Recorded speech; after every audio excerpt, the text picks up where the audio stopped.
Today's notes are on macromolecules. Macro means big or large, so we're talking about the large molecules that you can find in your body.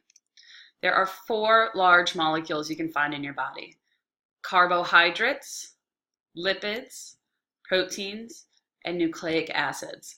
First, we're going to talk about carbohydrates, and we're going to talk about all of the parts of carbohydrate, and then we'll switch to the next one. So, a carbohydrate is made up of monomers.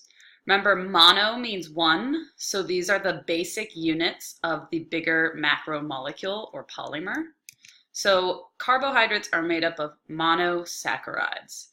Mono means one, and saccharide means sugar. This is a hard word to remember, but if you can remember mono means one and saccharide means sugar, that's what makes up a carbohydrate. When we talk about monomers, we talk about single units. So a monomer is going to look like this hexagon shape, which has 6 sides. The reason it has 6 sides is because there are 6 carbons in this picture. And then if I link multiple monomers together, I will get a carbohydrate. So, functions of carbohydrates. We have short-term energy storage. So carbohydrates are important for giving us energy, and you can see energy production is next. Then we have structural support in plants, so that's going to be like the cell wall for plants. An example of a carbohydrate is a glucose molecule. But some food examples to help you remember it are fruit, vegetables, bread, pasta, and rice. The next macromolecule or polymer we're going to talk about are lipids. Lipids are a little bit different than carbohydrates because they have 2 monomers. They're made up of 3 fatty acids and 1 glycerol. It looks like this. You can see the 1 glycerol here is holding on to 3 fatty acid tails. Lipids are long-term energy storage. So they're very similar to carbohydrates in that carbohydrates is short-term energy storage, but long-term are what lipids are. They also make up the cell membrane or the phospholipid bilayer. They make up the hormones in your body, and they're also important for waterproofing, or making sure that water doesn't get into organisms.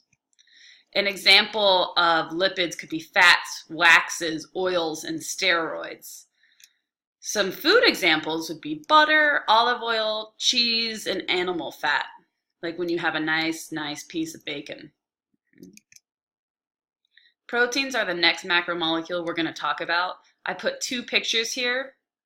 One is green and one is yellow. They represent different types of proteins. They're made up of the monomer amino acids, and it kind of looks like this, just a single unit. But when you put these units together, they're going to make a chain of amino acids, which will give us a protein.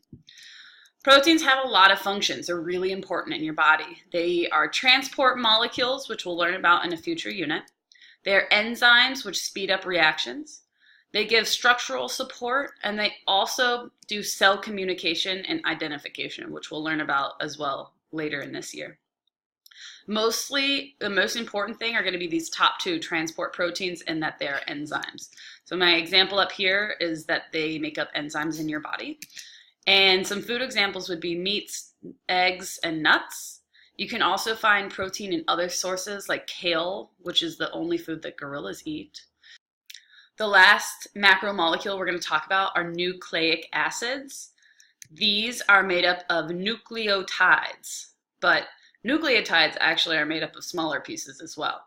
They're made up of a phosphate, a sugar group, and a nitrogen base, and they look like this when they're put together. So we have the phosphate up here, the deoxyribose sugar here, and the nitrogen base right here. And when we link a bunch of these together, we'll get this nucleic acid. Nucleic acids have one really big important role, and that is to control the function of the cell. So all cells have jobs to do, and the nucleus is what tells it what to do. And the nucleic acids are found inside of the nucleus, giving the directions. The examples are DNA and RNA, which we'll learn about more in our DNA unit. What I'd like you to do now is write a quick 1 to 2 sentence summary and write 1 question about this set of notes.